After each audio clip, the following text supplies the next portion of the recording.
summer of 2013 and they're hosing down the dome of Milstein Hall. To see why this could lead to water infiltration and water damage, we need to go back a few years to see how the dome was constructed and to see what sort of waterproofing was put into place. The dome was constructed as a doubly curved, 1-foot-thick reinforced concrete structural slab. A grid of stem walls was then formed over this structural slab to create a deep space for insulation, ducts, pipes of various sorts, conduit, and to create a system of supports for a final non-structural topping slab that defines the outer dome surface. Here you can see this grid of stem walls, looking from University Avenue. It's true that some sort of liquid-applied waterproofing was then applied to the top of the dome's structural slab, but this waterproofing was interrupted by the grid of stem walls, providing a path for water through any cracks or construction joints in the stem wall grid.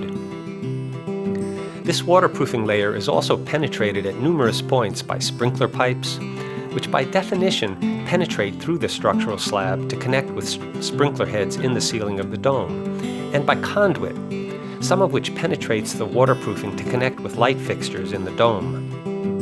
An open-cell rigid polystyrene insulation that has no particular waterproofing qualities is then cut to fill the voids left by the stem walls, and a thin topping slab is cast over the insulation to create the final exterior surface of the dome. This topping slab is cast continuously with the ground-level slab adjacent to the dome, but the attention to waterproofing is entirely different on the two areas.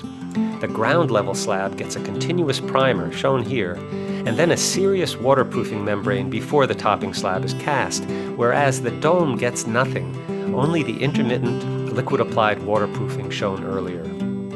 So where does this water go when it finds a crack in the topping slab? Eventually, it will find its way into the voids between the topping slab and structural slab, where it could corrode metal pipes or conduit, or even work its way into the crit room space below.